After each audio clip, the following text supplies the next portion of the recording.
மாறி பாருங்க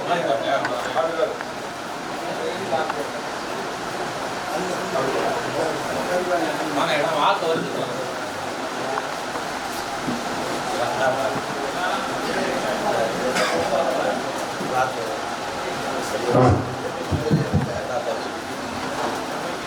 அன்பு சகோதரர்களே, தமிழ்நாடு முஸ்லீம் பேரவகம் பங்குபெறும்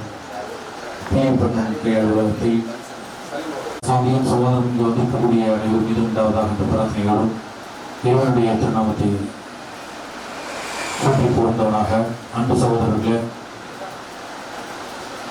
அஸ்ஸலாமு அலைக்கும் வரஹ்மத்துல்லாஹி தஆலா வபரகாத்துஹு.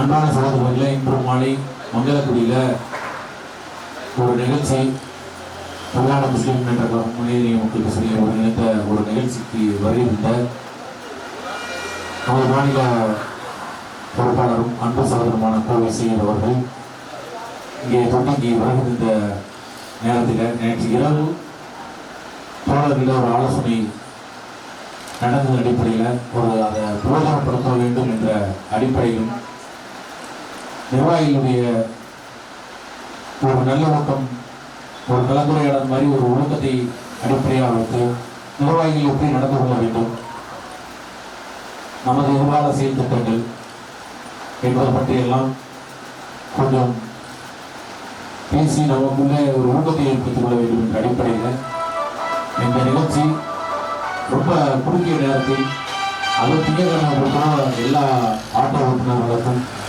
நம்ம நிர்வாகிகளுக்கு எல்லாம் பல சகோதரர்களுக்கும் வேலை இருக்கு. அந்த நேரத்திலேயே இதுக்கு இது மாதிரி ஒரு முக்கியமான நிகழ்வு நம்ம பலன் பெற்று போகணும், பயனடைவோம் அப்படிங்கிற உயிரை நோக்கத்தில் அன்பான சகோதரர்களும் நேரத்தை கொடுத்து வந்திருக்கீங்க. அந்த நேரத்தை பலனுள்ளதாகவும் பயனுள்ளதாகவும் மாற்றணும். அந்த அடிப்படையில் வந்திருக்கக்கூடியவங்களுக்கு முக்கியத்துவம் கொடுக்க வேண்டும் என்ற அடிப்படையிலும் நாம் தயவுசெய்து அவங்க பேசக்கூடிய விஷயத்தை உருவாக்கி அதன் அடிப்படையில் நாம் பெரிய அளவில் பணிகள் செய்வதற்கு தயாராக வேண்டும். நம்மை அழிப்பதற்கு, நம்மை மண்ணோடு மண்ணாக ஆக்க வேண்டும் என்று உத்வேகத்தோடு அசூலத்தனமாக இன்று ஆட்சி அதிகாரத்தில் இருக்கிறவர்கள் கூட பல்வேறு சட்டங்களை இயற்றி நமக்கு ஒரு அச்சுறுத்தல் கொடுக்கக்கூடிய நிலை இந்தியாவில் இருக்கின்றது. இந்த மாதிரி மோசமான ஒரு சூழலில் நம்ம எல்லாம் இருக்கிறோம். இதெல்லாம் ஒரு சமுதாயத்தை மட்டும் அவங்க அழிப்பதற்காக, ஒரு சமுதாயத்தை மட்டும் பாதிக்கப்பட வேண்டும் என்பதற்காக மட்டும் செய்யல. ஒட்டுமொத்த இந்தியாவும் இவங்க இருக்கிறதுனால மிகப்பெரிய ஒரு பின்னடைவை சந்திச்சுட்டு இருக்கு. அதை நம்ம பார்த்துட்டு இருக்கோம், அனுபவிச்சுட்டு இருக்கோம். அதனால தயவுசெய்து இவங்கள்ட்ட அன்பு சகோதரர் கோவை செய்தவர்கள் உங்களிடையே உரை நிகழ்த்துவார்கள். அந்த உரையை கேட்குமாறு உங்களை அன்போடு கேட்டுக்கொள்கின்றேன். அஸ்ஸலாமு அலைக்கும் வரஹ்மத்துல்லாஹி தஆலா வபரகாத்துஹு. அளவற்றாளரும்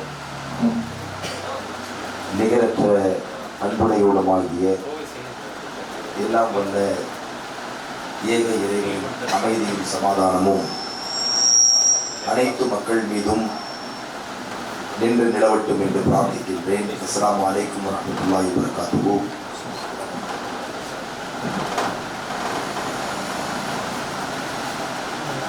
தமிழ்நாடு முஸ்லிம் முன்னேற்றக் கழகம் மற்றும் மனிதநேய மக்கள் கட்சியின் செயல் வீரர்களாக, நிர்வாகிகளாக பணியாற்றி கொண்டிருக்கிற உங்களை எல்லாம் சந்தித்து இந்த இயக்கத்தினுடைய பல்வேறு நிலைகளையும்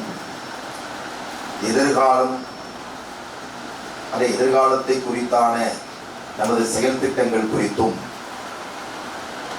இந்த நாட்டில் நடந்து கொண்டிருக்கிற பல்வேறு பிரச்சனைகள் குறித்தும் கலந்துரையாடுகிற ஒரு நிகழ்ச்சியாகத்தான் இதை நான் பார்க்கிறேன். இந்த கூட்டத்திற்கு தலைமை பொறுப்பேற்றிருக்கின்ற மாநிலத்திற்குரிய மரியாதைக்குரிய செயலாளர் அன்பு சகோதரர் சாதிக் அவர்களே, முன்னிலை வைத்துக் கொண்டிருக்கிற மாவட்ட நகர கிளைக்கழகத்தின் நிர்வாகிகளை, நாம் முன் எப்போதும் இல்லாத அளவிலே ஒரு இக்கட்டான நெருக்கடியான காலகட்டத்தில் வாழ்ந்து கொண்டிருக்கிறோம் என்பதை முதலிலே நான் பதிவு செய்ய கடமைப்பட்டிருக்கிறேன். இது ஒரு இனத்திற்கோ ஒரு மதத்திற்கோ ஒரு மொழியை சார்ந்தவர்களுக்கோ ஆபத்தான நிகழ்வல்ல. இந்தியாவில் வாழ்ந்து கொண்டிருக்கிற 142 கோடி மக்களுக்கு ஒரு ஆபத்து நிகழ இருக்கிறது. அதை பற்றியான எச்சரிக்கை உணர்வை நாம் தான் மக்களிடத்திலே கொண்டு போய் சேர்க்க வேண்டியது இருக்கிறது என்பதை பற்றித்தான் நான் இதனுடைய மையக்கருத்தாக எடுக்க விரும்புகிறேன். காரணம், முஸ்லிம்கள் போராடி கொண்டிருக்கிறார்கள். முஸ்லிம் அல்லாத மக்கள் ஒவ்வொரு கட்சிகளிலும் அமைப்புகளிலும் அவரவர்களுக்கான அந்த இடத்திலே அவர்கள் போராடி கொண்டுதான் இருக்கிறார்கள். ஆனால் நம்மை எதிர்க்கிறார்கள் என்பதை நாம் முதன்மைப்படுத்தி பேசுகிறோம். ஆனால் இந்தியாவின் சூழலையே இன்றைக்கு மாற்றிக் கொண்டிருக்கிற ஒரு நிலையிலே தான் மத்திய அரசு செயல்பட்டுக் கொண்டிருக்கிறது.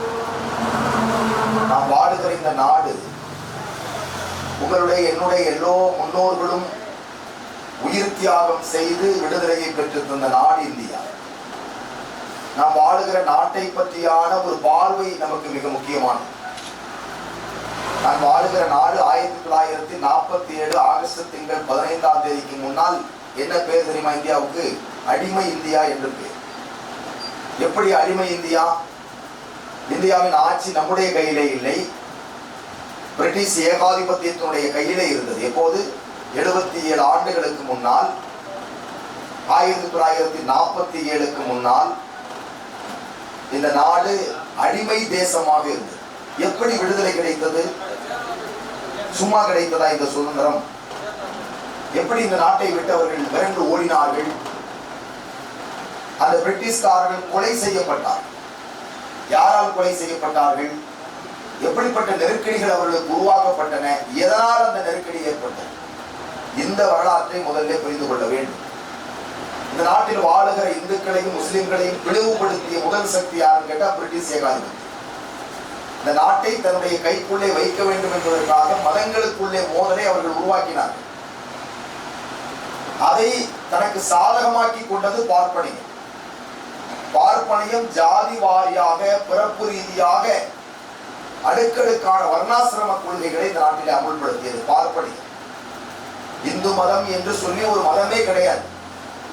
இந்து மதம் என்ற ஒரு பொருளை வைப்பதே பிரிட்டிஷ்காரன் தான்.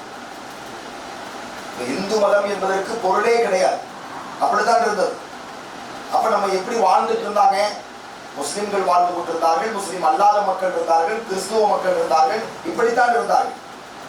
இன்றைக்கு மதங்களுக்குள்ளே பிளவை ஏற்படுத்தி நம்ம அண்ணன் தம்பிகளாக வாழக்கூடிய ஒரு சமூகத்தை விரோதிகளாக மாற்றி வெற்றி பெறுவது யார்? இந்த நாட்டில் 142 கோடி பேர் இருக்கோம். இந்த 142 கோடி மக்கள்ல ஒவ்வொரு தரப்பும் 25%, 30%, 40%, 20%, 10% மக்கள் இருக்காங்க. அவர்கள் முஸ்லிம்களாக, கிறிஸ்துவர்களாக, ஜைனர்களாக, புத்த மதத்தை சார்ந்தவர்களாக, சீக்கிய மதங்களை சார்ந்தவர்களாக, இப்படி பல மார்க்கத்தை மதங்களை சார்ந்தவர்களாக வாழ்ந்து கொண்டிருக்கிறார்கள். இவர்கள் யாராவது இன்றைக்கு ஆட்சியில் இருக்கிறார்களா? இந்தியாவுடைய ஆட்சியை தீர்மானிக்கிற சக்தி யார்? இந்தியா என்பது உலகத்தின் மிகப்பெரிய ஜனநாயக தேசம். உலகத்தின் அதிக மக்கள் தொகை கொண்ட நாடு இந்தியா. அதற்கு கீழே இன்னைக்கு சைனா போயிடுச்சு. சைனா தான் முதல்ல இருந்தது. உலகத்தின் முதல் அதிகமான மக்கள் தொகை கொண்ட நாடு சைனா இருந்தது. இப்ப இந்தியா ஆயிடுச்சு. அப்படின்னா மேன் பவர் ஜாஸ்தி, மனித ஆற்றல்கள் சக்திகள் நம்முடைய நாட்டில் அதிகம். அது மட்டுமல்ல, கனிம பொருள்கள் அதிகம், தனிம வளங்கள் அதிகம், வளம் அதிகம். எல்லா வளங்களும் நிறைந்த நாடு, எல்லா சீதோசன நிலையும் உள்ள நாடு இந்தியா. மனிதர்கள் வாழுவதற்கு சரியான ஒரு சீதோசன நிலை உள்ள நாடு உலகத்திலேயே இந்தியா. அது வேறு வேறு நாடுகளுக்கு போய் பார்க்கிற போது தெரியும். குளிரென்றால் அந்த நாட்டில் இருக்கவே முடியாது, ஹீட்டர் இல்லாமல் வாழ முடியாது. அப்படி ஒரு நிலைமை நமக்கு இருக்கா? எவ்வளவு பெரிய வெப்பமாக இருந்தாலும் ஃபேனை கூட இல்லாமல் இருந்துட முடியும். ஆனால் சவுதி அரேபியாவின் வெப்பத்தில் அங்கே ஏசி இல்லாமல் வாழ முடியாது, கூலர் இல்லாமல் வாழ முடியாது, ஃபேன் இல்லாமல் வாழ முடியாது. இப்போ கரண்ட் போயிடுச்சுன்னா நான் பாட்டுக்கு பேசிக்கிட்டே இருப்பேன், நீங்கள் உட்கார்ந்துட்டு தான் இருப்பீங்க. ஆனால் கரண்ட் போயிடுச்சுன்னா மனுஷன் சவுதி அரேபியாவில் இருக்க முடியாது. அது போன்று பல நாடுகள் இருக்கின்றன. சில நாடுகள் பனிப்பிரதேசங்களான நாடுகள். இப்பெல்லாம் கனடாவில் கடுமையான பனி, அமெரிக்காவில் கடுமையான பனி, இப்படி இருக்கு. ஆனால் நம்ம நாடு ஒரு அற்புதமான நாடு. இந்த நாட்டுக்குள்ளே தான் பிரிட்டிஷ் ஏகாதிபத்தியம் தன்னுடைய ஆதிக்கத்தை 200 ஆண்டு காலம் நிறுத்தியது. 200 ஆண்டு காலம் இந்தியாவை அடிமைப்படுத்தி வைத்திருந்தார்கள். சுதந்திரமாக இப்படி உட்கார்ந்து பேச முடியாது, அரசு பண்ணி கூட்டிட்டு போயிடுவான். அப்புறம் அவரை பார்க்கவே முடியாது. எங்கேயாவது பீகார் ஜெயில கொண்டு போய் நம்முடைய முன்னோர்களை வைத்திருந்தார்கள். அடக்குமுறைகள் செய்தார்கள். வரி கட்டணும், கப்பம் கட்டணும். பிரிட்டிஷ் ஏகாதிபத்தியத்துக்கு நீங்க வரி கட்டி ஆகணும், கப்பம் கட்டணும். எந்த உரிமை, போராடுகிற உரிமை உங்களுக்கு கிடையாது. இப்படியெல்லாம் பாட்டி வதைக்கப்பட்டார்கள், கொடுங்கோன்மை செய்தார்கள்.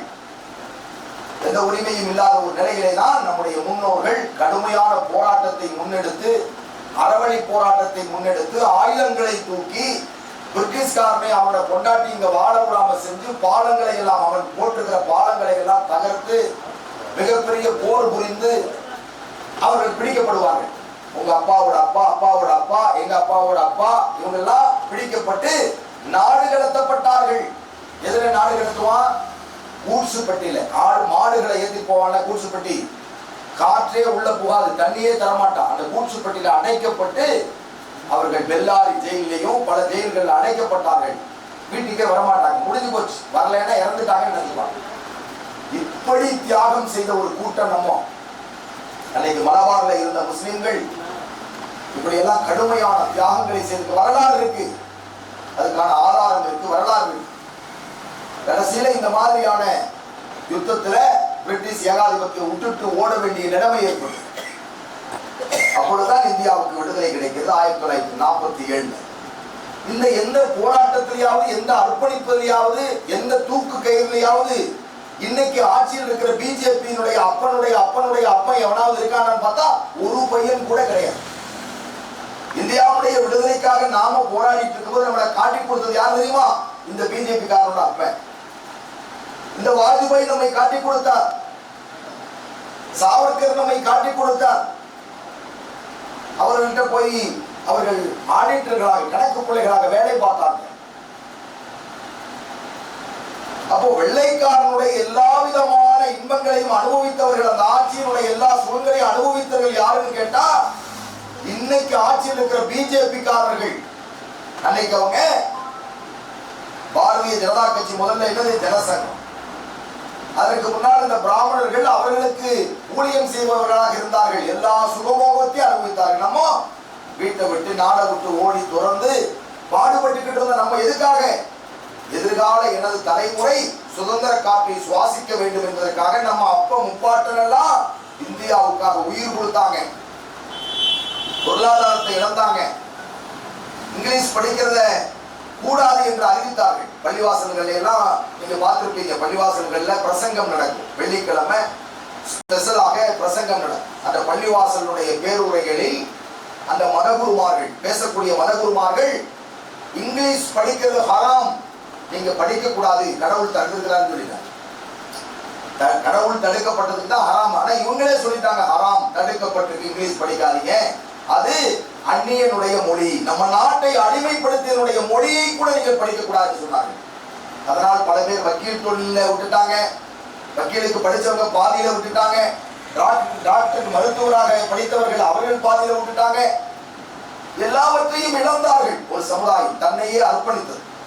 1975 குஷ்வந்த் சிங் என்று சொல்லக்கூடிய ஒரு வரலாற்று பேராசிரியர், அவர் எழுத்தாளர், அவர் தன்னுடைய ஒரு பத்திரிகையில சொல்றார், இல்லஸ்ட்ரேட்டட் வீக்லி என்ற பத்திரிகையில சொல்றாரு, முஸ்லிம் சமுதாயம் இந்த நாட்டில் தங்கள் சதவீதத்துக்கு அதிகமாக உயிர் தியாகம் செய்தார்கள், அதனுடைய விளைவுதான் இந்தியா விடுதலை பெற்றது என்று சொன்னவர் குஷ்வந்த் சிங். அவர் முஸ்லிம் அல்ல, வரலாற்று பேராசிரியர். இப்படி எல்லா மக்களும், இந்துக்கள், முஸ்லிம்கள், கிறிஸ்துவர்கள், ஜைனர்கள், புத்தர்கள், தாழ்த்தப்பட்ட, ஒடுக்கப்பட்ட, பிற்படுத்தப்பட்ட மலைவாழ் மக்கள் எல்லோரும் சேர்ந்து போராடி பெற்ற சுதந்திரம் தான் இன்னைக்கு நம்ம அனுபவிச்சுக்கிட்டு இருக்கிற இந்த சுதந்திரம். இந்த சுதந்திர தேசத்தை களவாடுவதற்காக இன்னொரு பிரிட்டிஷ்காரன் வர்றாங்க. அவன் பிரிட்டிஷ்காரனா வரல, அவன் பிராமணனா வரான். அவன் யார்? இந்த பிராமணனுக்கும் இந்தியாவுக்கு சம்பந்தம் இருக்கா? இல்லை. கைபர் போலான் கால்வாய் வழியாக சிந்து நதிக்கரை ஓரத்துல ஆடு மாடுகளை ஓட்டி இந்தியாவுக்கு பஞ்சம் குலைக்க வந்தவன் தான் இன்னைக்கு இருக்கக்கூடிய பிஜேபி அரசை சார்ந்தவர்கள். RSS-ஐ உருவாக்கியவர்கள் இந்தியாவுக்கு ஆடு மாடுகளை ஓட்டி வந்தவர்கள். சரி, வந்தாங்க, வாழ்ந்தாங்க, இருக்கிறாங்க. என்ன பண்ணாங்க? மனிதனுக்குள்ளே வித்தியாசத்தை உருவாக்கினாங்க. நாங்கெல்லாம் தலையிலே பிறந்தவர். யார் அவன்? மற்றவன்லாம் இடுப்புல பிறந்தவன், தொடையில பிறந்தவன், காலில் பிறந்தவன் என்று சொல்லி வர்ணாசிரமங்களை உருவாக்கினார்.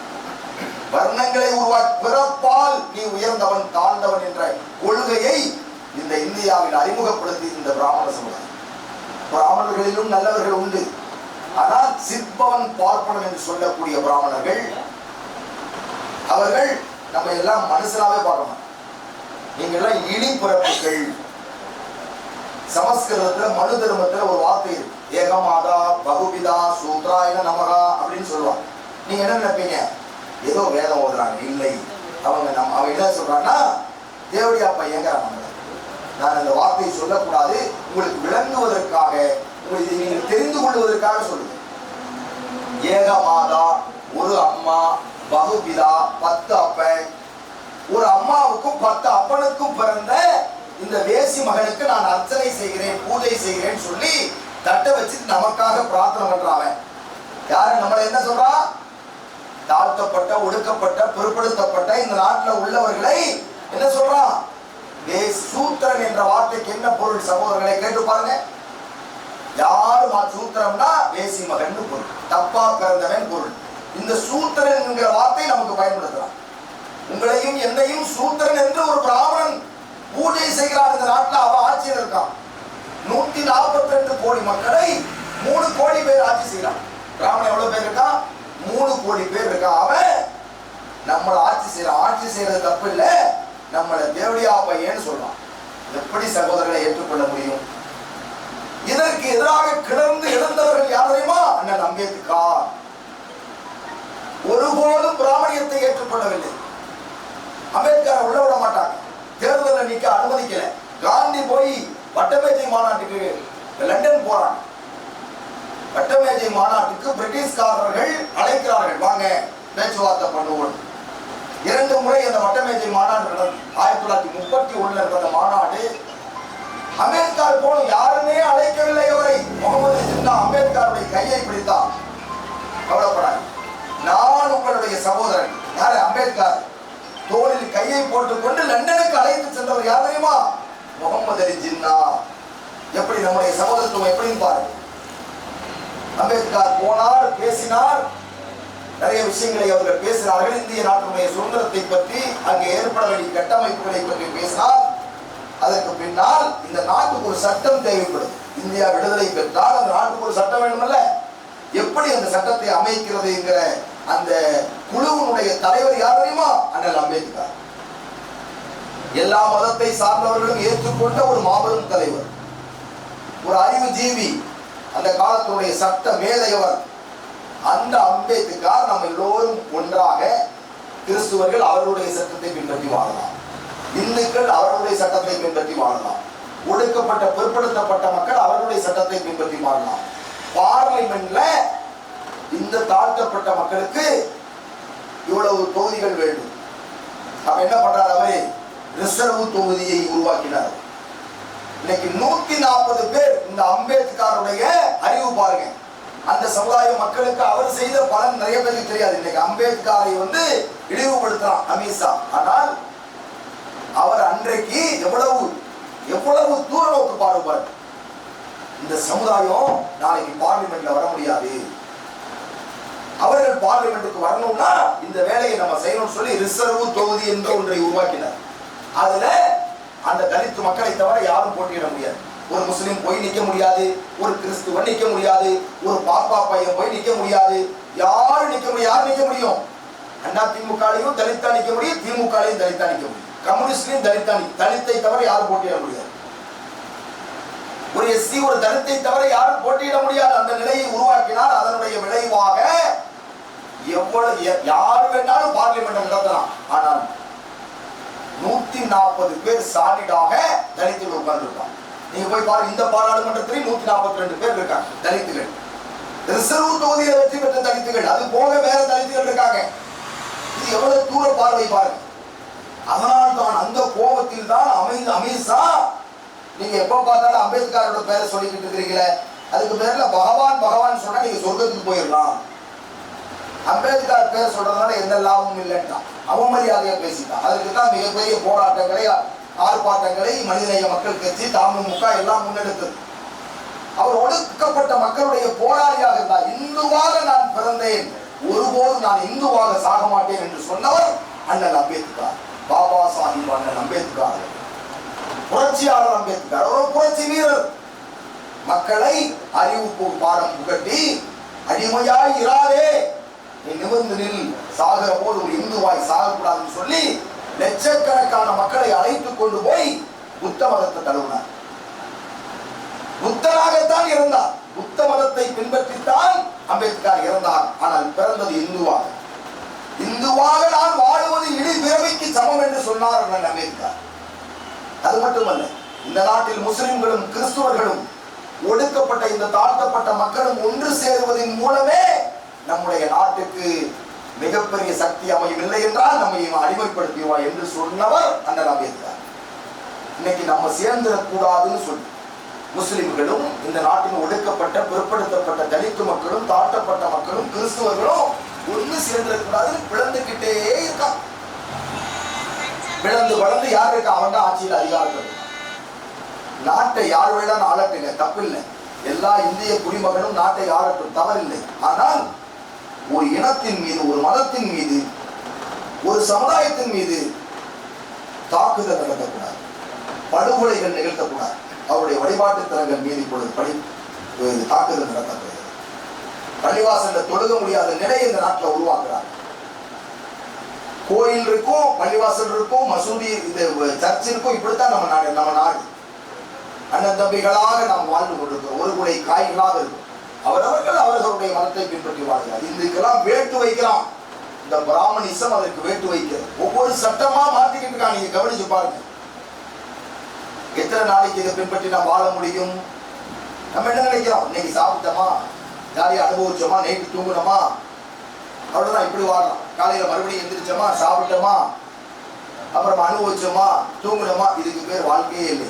நிறைய பேர் இதை வாழ்க்கையை நினைக்கலாம். இல்லை, உங்கள் உரிமைகள் ஒரு தேசத்தில் பறிக்கப்படுகிறது என்று சொன்னால் நீங்கள் அந்த தேசத்தில் அடிமை. நீங்க உங்க நம்பிக்கையின்படி ஒரு நாட்டில் வாழ முடியலன்னு சொன்னா, அதுக்கு வந்து நீங்க பயப்படுறீங்கன்னு சொன்னா நீங்கள் அடிமைகளாக இருக்கிறீர்கள். அடிமைகளாக நம்ம இருக்கலாமா? நம்ம ஒரு தாயினுடைய வயிற்றில் பிறக்கும்போது சுதந்திரமாக நாம் பிறக்கும். எவ்வளவு அப்படியே சுதந்திரமா வாழ்றோம், சுதந்திரமா மரணிக்கும்.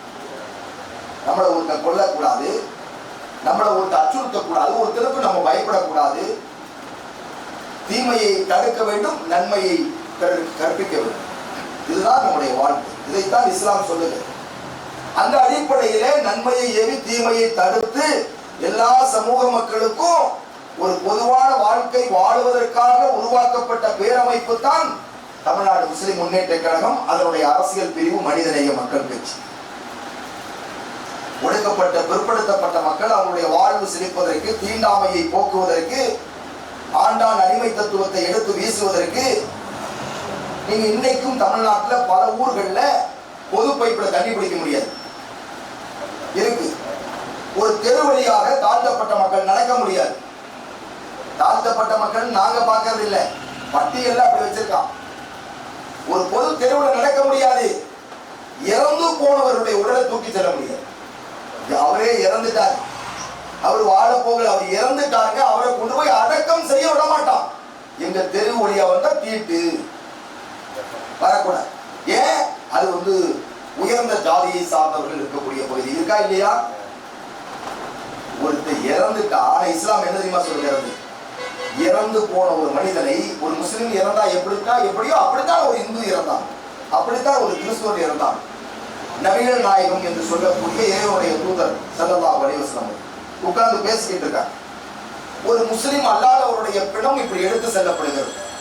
அந்த நபிகள் நாயகம் ஸல்லல்லாஹு அலைஹி வஸல்லம் அவர்கள் இதை பார்த்தவுடன் எழுந்து நின்றார். அப்போது தோழர்கள் சொன்னாங்க, கூட இருக்க சாதிக் பாய் எதிர்த்து நிற்கிறார். நான் சொல்றேன், சாதிக் பாய் அது முஸ்லிமுடைய மையத்து கிடையாது, பிணம் கிடையாதுன்னு சொல்றேன்.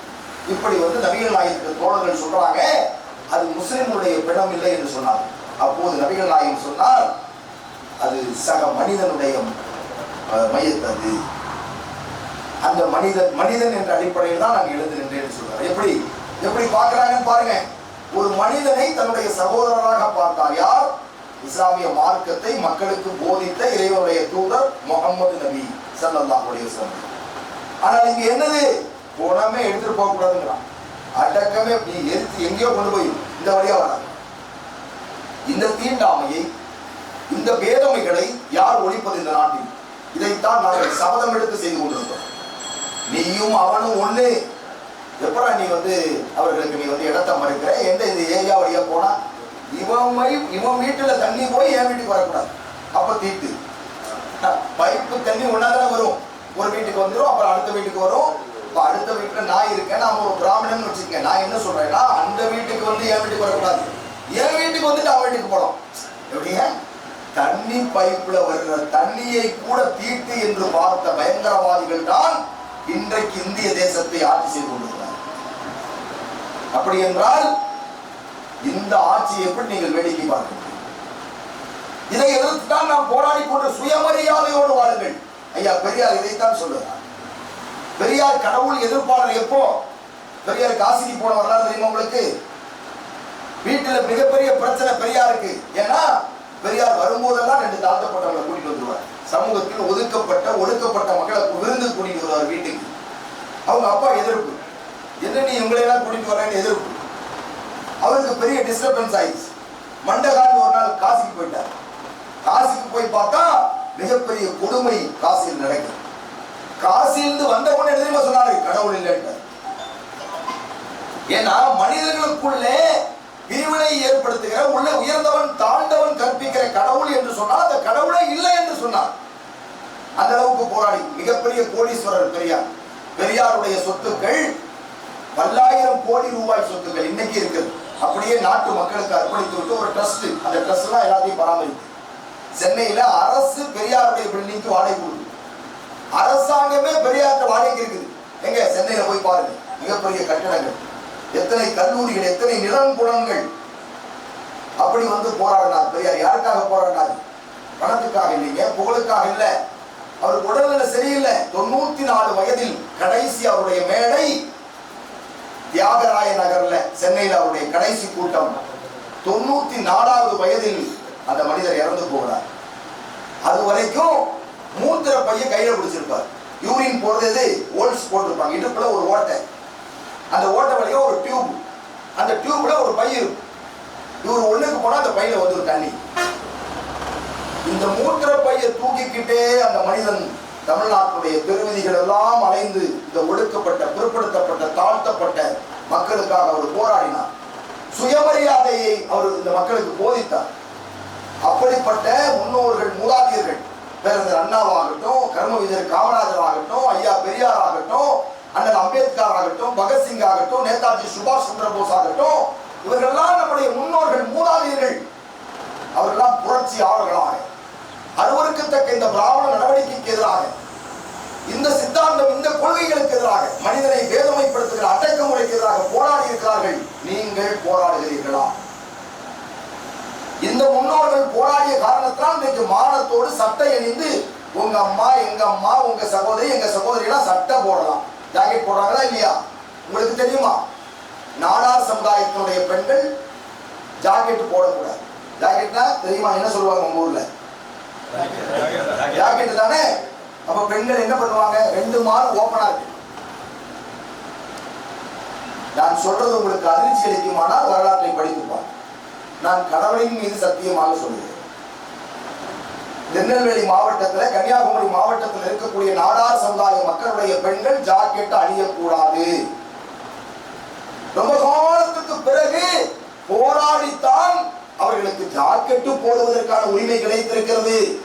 ஆனால் இதையெல்லாம் இந்த ஜாக்கெட்டு போடக்கூடாதுன்னு சொன்னது யாரும் மேல் ஜாதி, இந்த பிராமண சமுதாயம், இந்த சித்தாந்தம் இவர்கள் தான் சொன்னார்கள். அதனால் தமிழிசை சவுந்தரராஜன் இருக்காங்கல்ல, ஆளுநராக இருந்தாங்கல்ல, அவங்க அம்மாவோட அம்மா ஜாக்கெட் போட முடியாது. ஆனால் அந்த தமிழிசை சவுந்தரராஜன் எங்க இருக்கிறாங்க? ஜாக்கெட் போடக்கூடாதுன்னு தடுத்த பிஜேபி இருக்காங்க. இதுதான் கேவலத்திலையும் கேவலம். சரத்குமார் எங்க போய் சரணாகதி அடைஞ்சிருக்காரு? இப்போ பிஜேபி கட்சியை கொண்டு போய் எங்க ஒப்படைச்சிருக்கிறாரு? அவங்க அம்மா ஜாக்கெட் போடக்கூடாதுன்னு சொன்ன கட்சியில போய் சேர்ந்துட்டாரு. இருக்கா இல்லையா? இந்த பேதமை, இந்த மனிதர்களுக்குள்ளே இருக்கிற வேற்றுமை, நீ தீண்டத்தகாதவன், நீ தாழ்ந்தவன், நீ உயர்ந்தவன் என்ற பேதமை இஸ்லாத்தில் உண்டா? எங்களிடம் உண்டா? சொல்லுங்கள். எப்படி பார்க்கிறோம்? எங்கள் அன்பு அண்ணன் இந்த பெரியசாமி நேற்றைக்குத்தான் நான் சந்தித்தேன். எங்களோடு இரவு 1 மணி இருக்குமா, நீங்கள் நாமளும் வரும்போது 1 மணி 1:30 மணிக்கு வந்து மறுபடியும் 4:30 மணிக்கு ஒரு ப்ரோக்ராமுக்கு போயிட்டு வந்து உட்கார்ந்துருக்கிறேன். எப்படி பார்க்கிறோம்? காரில் உட்கார மாட்டேன்ட்டார். முன்னாடி நான் சண்டை போறேன், போன முன்னாடி உட்காரு, நீ உட்காரு, நீங்கள் நானும் சமம், எந்த பேதமையும் கிடையாது. என்ன போய் நான் அப்படின்னா பெரிய தலைவர், நான் ஒரு தொண்டை சொன்னா இல்லையா? நான் ஒரு தொண்டன், நீங்க அங்க உட்காரு, நீங்க ஒரு தொண்டன், நான் ஒரு தொண்டன், நம்மளாம் ஒரு கட்சியில் இருக்கோம். இப்படித்தான் பார்க்கிறோம் இந்த உணர்வுகளை. இப்படி மாமக்கால இல்லாத, தாமுக்கால இல்லாத எத்தனையோ சகோதரர்கள் மாற்று மதத்தில் வெளியில் இருக்காங்க. நாங்க எப்படி பார்க்கிறோம்? ஒரு குலை காய்களாக பார்க்கிறோம். இந்த சாதி பார்க்கிறாரு, இந்த ஜுபரி பார்க்கிறாரு, சகோதரர்கள் பார்க்கிறாங்க, ராஜாராமன் உட்கார்ந்து இருக்கிறாங்க. எந்த எங்களுக்கு உள்ள இறைவன் மீது ஆணையாக எந்த வேற்றுமையை நாங்கள் பார்ப்பது. நாங்கள் பேசுகிற விஷயங்கள் உங்கள் உள்ளங்களிலே காயம் ஏற்படுத்தவாறு நான் பேசிக்கொண்டிருக்கிறேன். அந்த அளவுக்கு உங்கள் உள்ளங்களையும் சேர்த்து பாருங்க, உங்களை மட்டும் இல்லை. எங்களுடைய நாவினால் ஒரு வேதனை உங்கள் உள்ளத்தில் ஏற்படக்கூடாது என்று இஸ்லாம் சொல்லுகிறது. கடவுள் அதை குற்றம்னு சொல்றாங்க. அப்படித்தான் நாங்கள் பார்க்கிறோம். அந்த அளவுக்கு இந்த நாங்க என்ன பண்றோம்? நீ தீண்டத்தகாதவன் ஒதுக்குறியா, நாங்க சகோதரன் ஏற்றுக்கொள்ளும். இதை எப்படி இந்த பிராமணியம் ஏற்றுக்கொள்ளும்? எப்படி எங்களை விட்டு வைப்பான்? ஏன் முஸ்லிம்களை அழைக்கிறான் தெரியுமா? நாங்கள் எல்லோரையும் சமம்னு சொல்றோம், ஒரு தாய் மக்கள்னு சொல்றோம். ஒரு தாய் மக்கள்னு விட்டடிக்கிறது இல்லை. நிறைய அரசியல் கட்சிகள் ஒரு தாய் பிள்ளை நாம் என்போன்னு கவிதை எழுதுவான். நாங்க எழுதுமா சொல்றோம்? ஆதம் அவ்வாவின் பிள்ளைகள்னு சொல்றோம். ஆதம் அவ்வா யாரு? எங்க அப்பா எங்க அம்மா. அவர் தான் உங்களுக்கு அப்பா, உங்களுக்கு. அப்படியே சவுத் ஆப்பிரிக்கா போங்க, அவங்களுக்கு அம்மா அப்பா, அதே ஆதம் அவ்வா. அப்படியே அமெரிக்கா போங்க, அவங்களுக்கு அப்பா அம்மா ஆதம் அவ்வா. எல்லாம் ஒரு தாய் ஒரு தந்தை இருந்து பிறந்தவர்கள். நான் சொல்வது சயின்ஸ், விஞ்ஞானம். நம்முடைய மூதாதையர் பிறந்தது எங்கே? சவுத் ஆப்பிரிக்கால பிறந்திருக்காங்க, கண்டுபிடிச்சிட்டாங்க. உங்க சவுத் ஆப்பிரிக்காவில் பிறந்த ஒரு இனத்தின் டிஎன்ஏவை எடுத்து பார்த்தா தொண்டியில 2 பேருக்கு அது இருக்கும், கோயம்புத்தூர்ல 2 பேருக்கு அந்த டிஎன்ஏ வரும். என்னடா இது, சவுத் ஆப்பிரிக்காவில் பிறந்தவருக்கும் இங்க இருக்கிற டிஎன்ஏ ஒன்னா இருக்கு. ஏனென்றால் நாம் ஆதம் அவ்வாவுக்கு பிறந்தவர். நம்முடைய எல்லாத்துடைய டிஎன்ஏவை எடுத்து அப்படியே போயிட்டு இருந்தா எங்க போய் முடியும்? ஆதம் அவ்வாவில் போய் முடியும். அதுக்கப்புறம் மனிதர்கள் கிடையாது, அதுக்கு மேல மனிதர்கள் கிடையாது. இப்படி நாம சொல்றோம். பிராமணியம் பயப்படுது. எல்லாத்தையும் ஒரு தாய் பிள்ளைகள்னா எல்லாரும் சமமாயிருவானே, நாம தனியாயிருவோம் பயப்படும். இந்த பிராமணிய கொள்கையும் தான் இஸ்ரேல் இருக்கிற யூதனுடைய கொள்கை. அதே தான். நாங்கெல்லாம் கடவுள்கிட்ட நேரடியா பிறந்தவங்க, நீங்க எல்லாம் கிராஸுங்களா நம்மள. இந்த பேதமையை ஒழிப்பதற்கு போராடுகிற போது நம்ம பள்ளிவாசல கைவிடலாம். நம்முடைய சிந்தனை திசை திருப்புறோம். நாங்க தாவாப்படி பண்ணிட்டு இருக்கிறோம். நாங்க பெரியசாமிகிட்டையும் தர்மராஜன் கிட்டையும் நாங்க என்ன பண்றோம்? தாவாப்படி பண்ணிட்டு இஸ்லாம் இப்படி சொல்லுது அப்படி சொல்லுதுன்னு பேசிட்டு இருப்போம்ல. அவன் என்ன பண்றான்? ஆஹா, நீ இப்படி பண்றியா, இல்லா இன்னைக்கு நீ போகக்கூடாது. அப்ப என்ன பண்ற? நம்ம ஊருக்கு வந்து ஒரு பள்ளிவாசல கை வச்சிடறோம். அப்ப நம்ம எங்க போவோம்? பள்ளிவாசல போய் நிற்போம். பள்ளிவாசலை காப்பாற்றுறதுக்கு இங்க இந்த விஷயத்தை மறந்துடுவோம், விட்டுருவோம், டைம் இருக்காது. நம்முடைய சிந்தனையை டைவர்ட் பண்றான். சமத்துவம் உருவாகிவிடக்கூடாது, சமதர்மம் உருவாகிவிடக்கூடாது. ஆண்டான் அடிமை இருக்கணும், உயர்ந்தவன் தாழ்ந்தவன் இருக்கணும். வேசி மகன் வேசி அல்லாத மகன் இருக்கணும் அவன் நினைக்கிறான். நாம என்ன சொல்றோம்? இல்லை, சம உரிமையை நாங்கள் கொண்டு வரும், சமத்துவத்தை நாங்கள், இதுதான் இஸ்லாமிய கொள்கை. இதைத்தான் நாங்கள் இந்த உலகத்துக்கு பறைசாற்றி கொண்டிருக்கிறோம். அன்பு சகோதரர்களே, முஸ்லிம்கள் முஸ்லிம் அல்லாத சகோதரருக்கு நாங்கள் சொல்லக்கூடிய செய்தி இதுதான். நாம் அனைவரும் ஒரு தாய் பிள்ளைகள். நாடு சுரண்டப்பட்டிருக்கிறது, நாட்டினுடைய வளங்கள் சுரண்டப்பட்டிருக்கிறது. அம்பானியும் அதானியும் கோடி கோடியாக பல்லாய் உலகத்தின் மிகப்பெரிய கோடி சொன்னா மாறிடுவான். ஏன்? அவனும் மோடியும் பார்ட்னர், அதானியும் மோடியும் பார்ட்னர். அதைத்தான் கேஜரிவால் முதலமைச்சராக இருக்கிற போது சட்டமன்றத்தில் 1.5 மணி நேரம் பேசுறாரு. என்ன பேசுறாரு? அதானிக்கு சம்பாதிச்சு கொடுக்கிறாரு மோடின்னு நீங்க சொல்றீங்க, ஆதாரத்தோடு நான் சொல்லுகிறேன், அதானி தான் மோடிக்கு சம்பாதிச்சு கொடுக்கிறார். முதலாளியே மோடி, நம்பர் 1 முதலாளி மோடி. 3வது இடத்துல தான் யார் இருக்கா? அதானி இருக்கான். இவங்க எல்லாம் பார்ட்னர்ஸ். அடிக்கிற கோடியில பங்கு போட்டு ஒரு மிகப்பெரிய தீவு வாங்குற அளவுக்கு காசு வச்சிருக்கான் மோடின்னு சொன்ன உடனே 3வது நாள் அவர் மேல வழக்கு ஜெயில தள்ளிட்டான். இந்த சாராய வழக்கு அது வரைக்கும் வெளியில தான் இருந்தாரு. நீங்க பார்க்கணும், இந்த வன்முறையை, இந்த அடக்குமுறையை, இந்த ஆள் தூக்கி சட்டத்தை, அதற்காகத்தான் என்ஐஏன்னு ஒரு அமைப்பு வச்சிருக்கான். என்ஐஏன்னு ஒண்ணு வச்சிருக்காங்கல்ல உளவுத்துறையில. அவன் என்ன பண்றான்? அவன் போய் அப்பாவி மக்களை தூக்கிட்டு போய் வழக்கு போடுறது, மிரட்டுறது, அடிக்கிறது, உருட்டுறது, கேஸ் போடுறது, உள்ள தள்ளுறது. பினராயி விஜயன் கேரளாவில் ஒரு சீஃப் மினிஸ்டர் இருக்கார். கேரளாவுடைய சீஃப் மினிஸ்டர் பேர் பினராயி விஜயன். அவரு மக வரைக்கும் போயிட்டான் என்ஐஏ. அவரு மேல வழக்கு போட்டான் பினராயி விஜயன் மேல. பினராயி விஜயனுடைய கேரளாவுடைய தலைமை செயலாளருக்காக அவர் மேல வழக்கு போட்டான். தங்கம் கடத்தினார்கள். நீதிமன்றத்துக்கு வழக்கு வருகிறது. அப்போது நீதிபதி கேட்கிறாரு, தங்கத்திற்கும் என்ஐஏவுக்கும் என்ன தொடர்பு? தங்கத்தை கண்டுபிடிக்கவா ஒன்று அனுப்புனாங்க? என்ஐஏங்கிறது என்னது? தீவிரவாதத்தில் ஈடுபடுகிறவர், பயங்கரவாதத்தில் ஈடுபடுகிறவரை நீ கண்காணிக்கணும். தங்கம் கடத்தலுக்கு உனக்கு என்னப்பா பாப்பா அப்படின்னு சொல்லி நீதிமன்றம் என்ஐஏவை கண்டிக்கிற அளவுக்கு நாடு இருக்கிறது. இந்த சூழலையெல்லாம் நம்ம தெரிஞ்சுக்கல. 10 ரூபாய் அரசாங்க கஜானாக்கு வரணும்னா 9 ரூபாயும் எடுத்துடலாம். 1 ரூபாய் தான் மக்களுக்கு செல்லுகிறது. நல்லா நீங்க கவனிக்கணும். இவர்கள் போடுகிற திட்டம், இவர்கள் போடுகிற 3500 கோடியில செலவச்சான். யாரு? இரும்பு மனிதர்கள் சொல்லக்கூடிய பட்டேலுடைய சிலையோடுங்க 3500 கோடி. ஒரு 3 ரூபாய் காசு கொடுத்துருப்பான மோடி. யாருடைய பணங்க கேட்டு பாருங்க. 3500 ரூபாய்க்கு செலவு, 3500 கோடிக்கு சிலை. என்னங்க இது? 3500 கோடியில் இந்த தேசத்துல என்னமெல்லாம் செய்யலாம்? குடிசையற்றவர்கள், வீடற்றவர்கள், உடையற்றவர்கள், உணவற்றவர்கள், உறைவிடமற்றவர்கள் இந்த நாட்டில் ஏராளம். ஒரு அடிப்படை மனிதன் இன்னைக்கு 142 கோடி மக்கள்ல சுமார் 80 கோடி மக்கள் என்ன நிலைமையில தெரியுமா இருக்கா? வறுமை கோட்டுக்கு கீழே இருக்கா. 80 கோடி மக்கள் இருக்கா. அரசாங்க புள்ளி விவரத்தின்படி 55 கோடி பேர் வறுமை கோட்டுக்கு கீழே இருக்கான்னு சொல்றான் புள்ளி விவரம். வறுமை கோட்டுக்கு கீழே இருக்கிறவங்களுடைய வருமானம் எவ்வளவு? ஒரு நாளைக்கு 30 ரூபாய். 30 ரூபாய் சம்பாதிக்கக்கூடியவர்கள் ஒரு நாளைக்கு. அவ்வளவுதான் அவனுடைய கெப்பாசிட்டி. இதை யார் இந்த புள்ளி விவரத்தை சொல்றது? அரசாங்கம். இப்படிப்பட்ட பிச்சைக்கார நாட்டுல 3500 ரூபாய் நீ தான் சொல்ற. அரசாங்கத்தினுடைய புள்ளி விவரத்தை தான் நான் சொல்லுகிறேன். அப்ப நாடு பிச்சை எடுக்குதுன்னு அர்த்தம். அப்படிப்பட்ட நாட்டுல 3500 கோடி ரூபாய்க்கு நீ செலவைக்கிறீங்களா? யாருடைய பணம்? அமித்ஷா பணமா?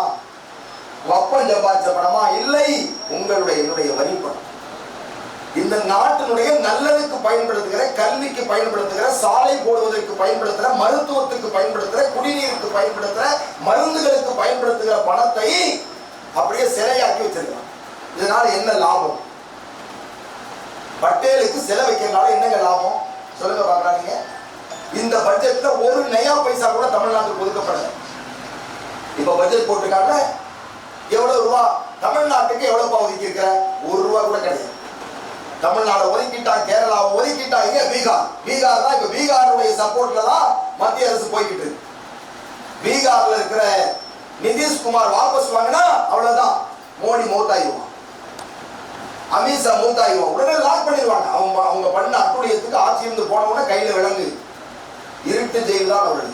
அவ்வளவு அக்கிரமத்தை இந்தியாவில் செய்திருக்கிறார்கள். சகோதரர்களே, இதையெல்லாம் எண்ணி பார்த்து போராட வேண்டிய பருவத்திலே உள்ள நிர்வாகிகளாக, உறுப்பினர்களாக நீங்கள் இருக்கிறீர்கள்.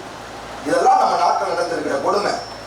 எந்த மதமும் அந்த மதத்தினுடைய ஒரு உண்மையான நிலையை பின்பற்றி வாழ முடியாத நிலைக்கு தள்ளப்பட்டிருக்கிறோம். இப்படிப்பட்ட நாட்டில ஒரு அமைப்பை வைத்துக் கொண்டு, ஒரு கட்சியை வைத்துக் கொண்டு உண்மையான மக்களுக்கு போராடக்கூடிய ஒரு நிலையில நீங்கள் இருக்கிறீர்கள். அது நடைபெறுகிறதா என்பதுதான் என்னுடைய கேள்வி. அவர் சரியில்லை, இவர் சரியில்லை, அவர் சரி இருக்கிறாரா, இவர் சரி இருக்கிறாரா, அவர் இதெல்லாம் நம்ம பார்க்கவே கூடாது. நான் சரியாக இருக்கிறேன். இன்றைக்கு இங்க வந்து பேசணும், நீங்க வரணும். என்கிட்ட நேற்றைக்கு இந்த நிர்வாகி என்னை தொடர்பு கொள்கிறார். நேற்று முந்தானத்துக்கு தொடர்பு கொள்கிறார். நான் தயார், தான் வந்தாச்சு. வேற எதையுமே பார்க்கல.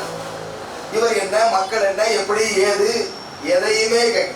அப்படிங்கிற எத்தனை மணிக்கு போகிறேன் இதான் நிகழ்ச்சி வந்துட்டு நான் 400 கிலோமீட்டரை கடந்து உங்களை சந்திப்பதற்காக, உங்களோடு பேசுவதற்காக, உங்களிடத்தில் இந்த விஷயத்தை தெரிவிப்பதற்காக வந்திருக்கிறேன். உங்களுடைய பயணம் எப்படிப்பட்டதாக இருக்கிறது? உங்களுடைய உழைப்பு எப்படிப்பட்டதாக இருக்கிறது? ஒரு நிர்வாகத்தில் இருந்து கொண்டு உங்களுடைய உழைப்பை நீங்கள் இன்று காலை விடிந்தது. என் மனைவி, என் பிள்ளைகளுக்கு, என் குடும்பத்திற்கு நான் சம்பாதித்தேன், செலவு செய்தேன், எல்லாம் ஓகே. இந்த சமூகத்திற்கு இன்றைய உங்களுடைய பணி என்ன? நேற்றைய என்னுடைய பணி இந்த சமூகத்திற்கு ஒரு பொதுக்கூட்டம் இருந்தது, நான் போய் விட்டு வந்தேன். நேற்று முன்தினம் கோயம்புத்தூர்ல கமிஷனரை சந்திக்க வேண்டிய வேலை இருந்தது, நான் சந்தித்து விட்டு அதற்கான கடிதங்களை எல்லாம் தயார் செய்து கொடுத்து விட்டு நேற்று முன்தின பணி. அதற்கு முந்தின நாள் அந்த கமிஷனருக்கு லெட்டர் கொடுப்பதற்காக ஒரு மசூரா, ஒரு கூட்டம், அதை ஏற்பாடு செய்கிற அந்த கூட்டத்தில் இப்படி ஒவ்வொரு நாளும் எங்களுடைய பணி போய்கொண்டிருக்கிறது. எனக்கு முன்னால் என்னை போல உட்கார்ந்து கொண்டிருக்கிற என் அன்பு சகோதரர்களே, உங்களுடைய பணி இன்று என்னவாக இருக்கிறது? இன்று இங்கே அமர்வது உங்களுடைய பணி என்றால் நேற்று உங்களுடைய பணி என்ன, நாளை உங்களுடைய பணி என்ன? வருகிற 3 மாதத்திற்கு குறைந்தபட்ச செயல் திட்டம், காமன் மினிமம் புரோகிராம் உங்களுடைய இது என்ன? எனக்கு 3 மாதத்தினுடைய ஷெட்யூல் இருக்கிறது. 3 மாதத்திற்குள்ள நான் என்னமெல்லாம் செய்ய வேண்டும், எவ்வளவு மக்களை சந்திக்க வேண்டும், எப்படி செயல்பட வேண்டும், அடுத்த திட்டம் என்ன, அடுத்த விஷயங்கள் என்ன, தர்பியா என்றால் என்ன, தஸ்கியா என்றால் என்ன, பொதுக்கூட்டம் என்றால் என்ன, பயான்கள் என்றால் என்ன, ரமலான் வருகிறது அந்த ஒளி என்ன, மாற்று மத சகோதரர்களை சந்திக்கிறோம் அங்கே என்ன, இதெல்லாம் எங்களுக்கு ஒரு ஷெட்யூல் இருக்கிறது. நானும் உங்களை போல ஒரு தாய் பெற்ற பிள்ளைதான். இந்த சகோதரனும் காலையில் எந்திரித்து நேற்று இரவு வரை அதற்காக 2 மாவட்டங்களுக்கு சென்று அந்த கட்டமைப்பை சரி செய்து அடுத்த மாவட்டத்தில், அவருடைய மாவட்டத்தில் உட்கார்ந்து கொண்டிருக்கிறார். சாதிப்பாய் ஓடிக்கொண்டே இருக்கிறார். தேவையான அளவு சுகர் இருக்கிறது, தேவைக்கு மேலேயும் சுகர் இருக்கிறது, ஆனால் ஓடிக்கொண்டே இருக்கிறார். உங்களுடைய நாங்கள் கேட்பது, எங்களுக்கு முன்னால் நாங்கள் இறந்து விடுவோம், ஒரு வயதை கடந்து நிற்கிறோம், இன்றோ நாளையோ 10 வருடத்திலோ எங்களுக்கு மரணம் என்றால், நாங்கள் ஒரு 30 ஆண்டு காலமாக நானும் சாதிப்பாய் போன்றவர்களும் பணியாற்றி கொண்டிருக்கிறோம். 30 வருடங்களாக எங்களுடைய இளமைகளை இந்த செயல் திட்டத்தில் நாங்கள் செலவழித்து இப்படி சந்தித்து 20 ஆண்டுகளுக்கு முன்னாடியே இந்த மண்ணுக்கு வந்தவன். 2002 2004 நான் முதலாக ராமநாடு வருகிற போது, சாதிப்பாய் சந்திக்கிற போது 2004 அந்த தொண்டரணி ப்ரோக்ராம் நடத்தினமே 2004 அப்போது நான் சந்தித்தது.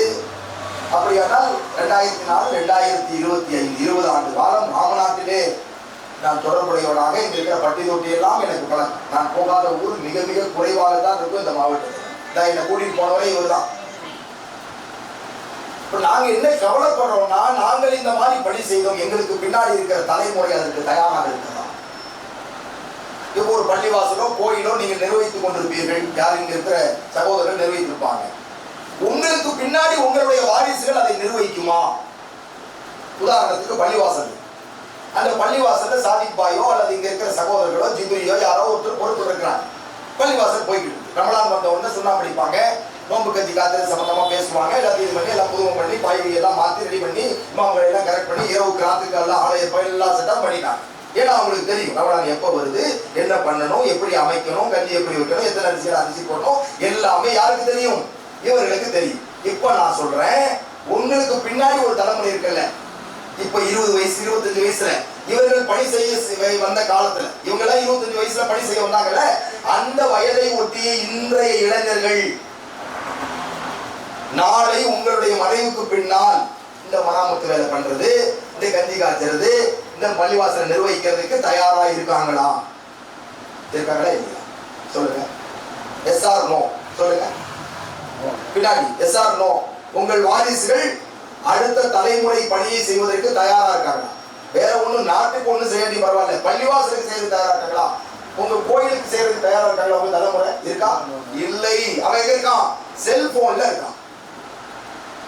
கொஞ்சம் பேரு என்னது குளிப்பா அதுல இருக்கான், போதை பொருள்ல இருக்கான். கொஞ்சம் பேர் தண்ணியில் இருக்கான்.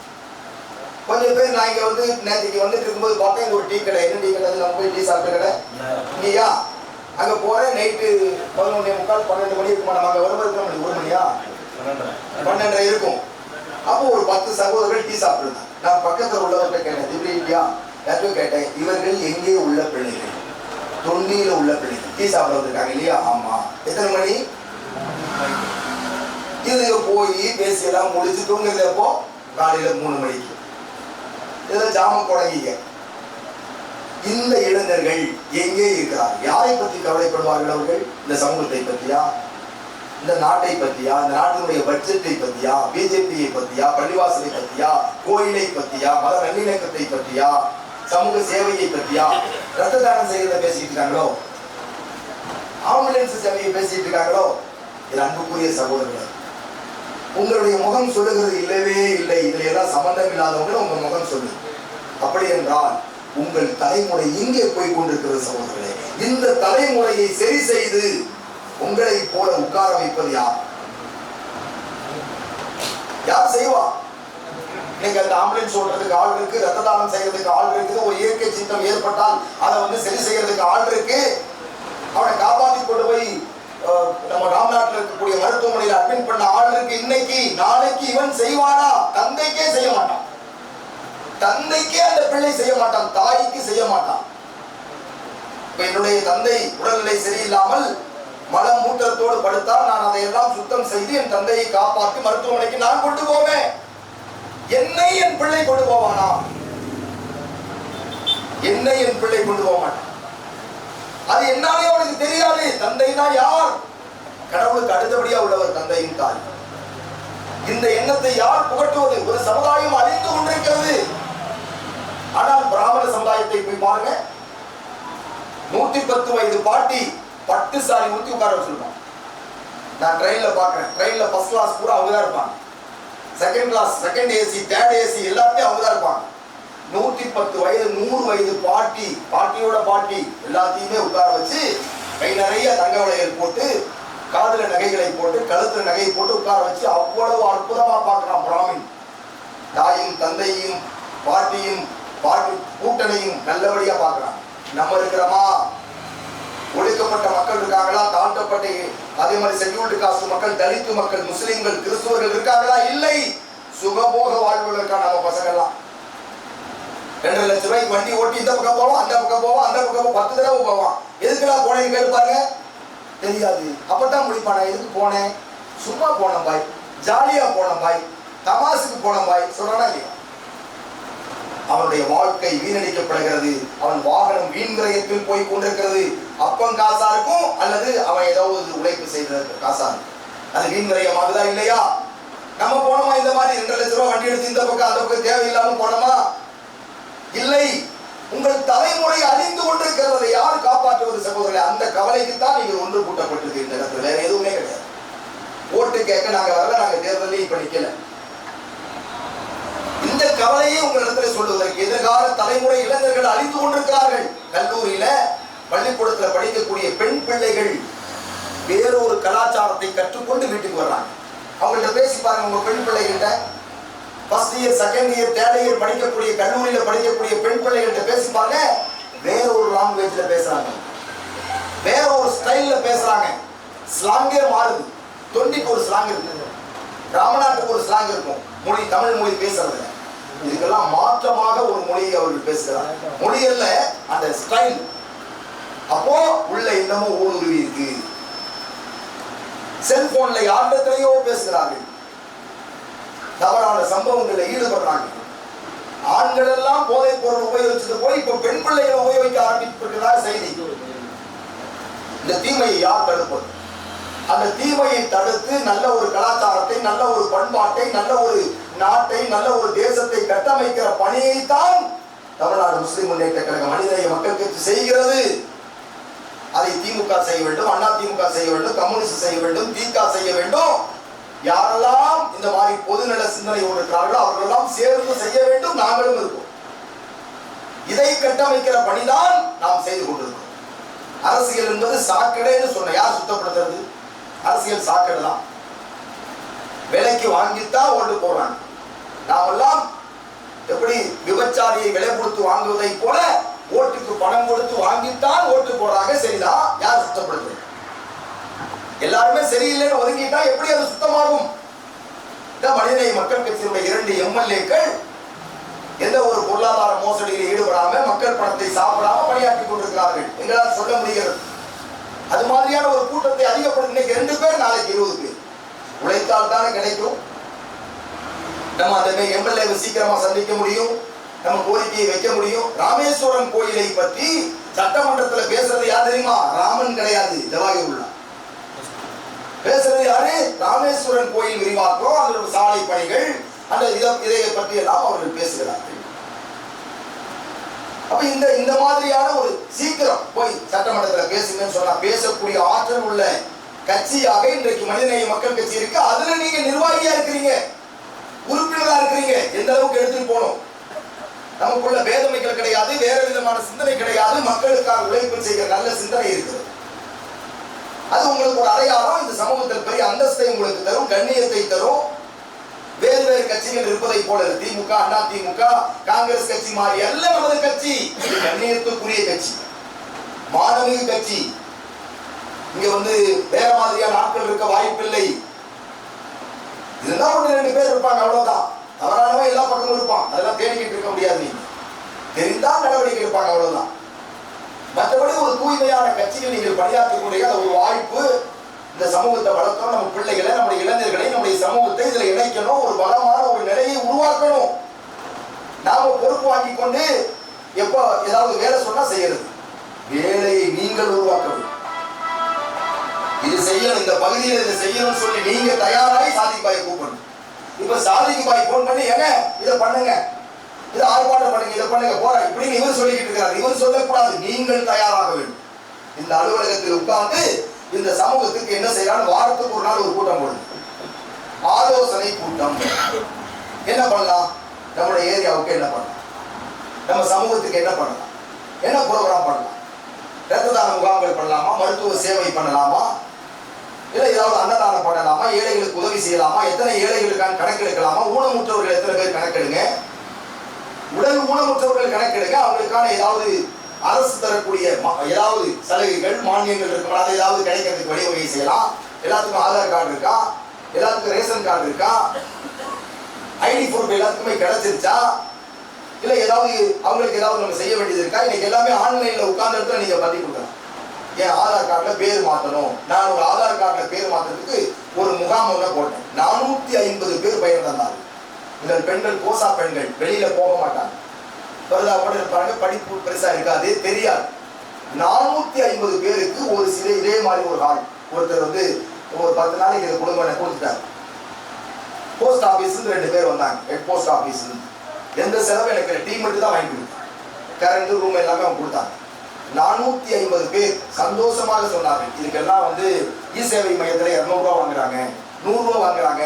நாங்க போய் அங்க நடையா நடக்கணும், கூட்டமா இருக்கு, நாங்க எப்படி பெண்கள் போக முடியும், இங்கேயே செய்வாய் எல்லாம் பண்ணி கொடுத்தாரு. அதுதான் எங்களுக்கான துவா, பிரார்த்தனை. இப்படி ஏதாவது நன்மை செய்யலாமோ அப்ப நம்ம மக்கள்கிட்ட போய் சொல்லுவோம், யார் இவர்? இவர் தாமமுக, இவர் மனிதநேய மக்கள் கட்சி, நமக்கான அங்கீகாரம் கிடைக்கும். அந்த தாமமுக மனிதநேய மக்கள் கட்சி என்ற அங்கீகாரத்தை வைத்து அடுத்தது போய் இங்க இருக்கக்கூடிய நகராட்சி தலைவரை பார்க்கலாம், நீங்க மினிஸ்டர் போய் பார்க்கலாம், ஒரு எம்எல்ஏ வர்றார் அவரை போய் பார்க்கலாம், வேற ஏதாவது மத்திய அமைச்சர் அவங்கள பார்க்கலாம், சீஃப் மினிஸ்டரை பார்க்கலாம். என்ன காரியம் அடக்குமுறைகள் நடக்காது, ஏன் அரெஸ்ட் பண்றீங்க, என்ன காரணம், இந்த காரணம் சொல்லுங்க, காரணம் சொல்லு கேட்கலாம். ஒரு இன்ஸ்பெக்டர் அவர்கிட்ட போய் உட்கார்ந்து பேசலாம், பாருங்க வழக்கு போடுங்க, இவங்களை இவர் அடிச்சிருக்கிறார், இல்லை இவங்களுக்குள்ள இந்த பிரச்சனை, சிஎஸ்ஆர் காப்பி கொடுங்க, கம்ப்ளைண்ட் பண்ணுங்க. இதையெல்லாம் நீங்கள் மக்களுக்கு அறிவூட்டலாம் சகோதரர்களே. அதற்கான ஒரு பேரமைப்பு தான் இந்த அமைப்பு. இதை பயன்படுத்துங்க. இது உங்கள்கிட்ட எதையுமே கேட்கல. இந்த மனிதநேய மக்கள் கட்சி தாமமுக உங்கள்கிட்ட எதையும் கேட்கவில்லை. நீங்கள் இதை பயன்படுத்துங்கள். உங்களுடைய சமூக உயர்வுக்கு உங்களுடைய மக்களுடைய உரிமையை நிலைநாட்டுவதற்கு, நீங்கள் வளமாகுவதற்கு, நீங்கள் மானத்தோடு கண்ணியத்தோடு ஒரு மனிதனாக வாழ்வதற்கு இந்த அமைப்பை, இந்த கட்சியை நீங்கள் பயன்படுத்துங்கள்.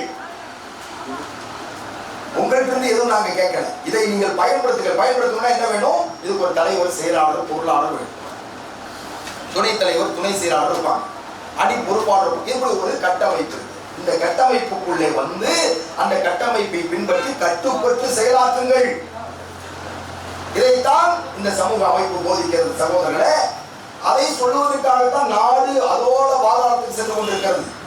நாடு அதால பாதாளத்துக்கு சென்று கொண்டிருக்கிறது சகோதரர்களே. இதிலிருந்து இந்த நாட்டை பாதுகாக்கும் RSS சங்க பரிவார கும்பல் இந்த பாஜகவிலிருந்து இந்த நாட்டை காப்பாற்றவில்லை என்று சொன்னால் நீங்களும் நானும் எதிர்கால அடிமை. எனவே அந்த அடிமை விளங்கொழிப்பதற்காக, இந்த அடிமை நிலையிலிருந்து மனித சமூகத்தை பாதுகாப்பதற்காக, பெரும் ஆபத்து இந்த நாட்டிலே விளைந்து கொண்டிருக்கிறதை தடுப்பதற்காக நாம் என்ன செய்ய முடியும் என்பதை சிந்தித்துத்தான் மனிதநேய மக்கள் கட்சி, தமிழ்நாடு முஸ்லிம் முன்னேற்ற கழகம் செயலாற்றிக் கொண்டிருக்கிறது. அந்த செயல்படுகிற இந்த அமைப்பில் நீங்கள் ஒவ்வொருவரும் 10 பேரை இணைக்க முடியும்.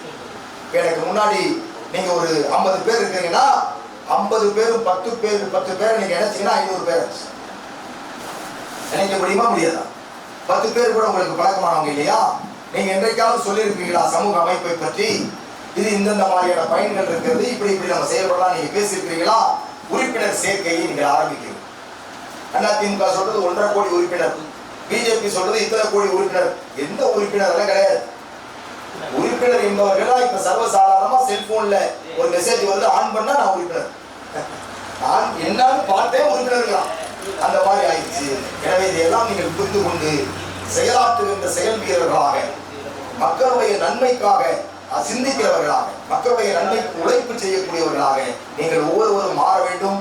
அதற்கான ஒரு முன்முறையீச்சியாக இந்த கூட்டத்தை நீங்கள் எடுத்துக்கொள்ள வேண்டும் என்று கேட்டு இந்த நல்ல வாய்ப்பை ஏற்படுத்திய இந்த மாவட்ட மாநில நிர்வாகத்துக்கு நன்றி கூறி அமர்கிறேன். அஸ்ஸலாமு அலைக்கும் வரஹ்மத்துல்லாஹி வபரகாத்துஹு.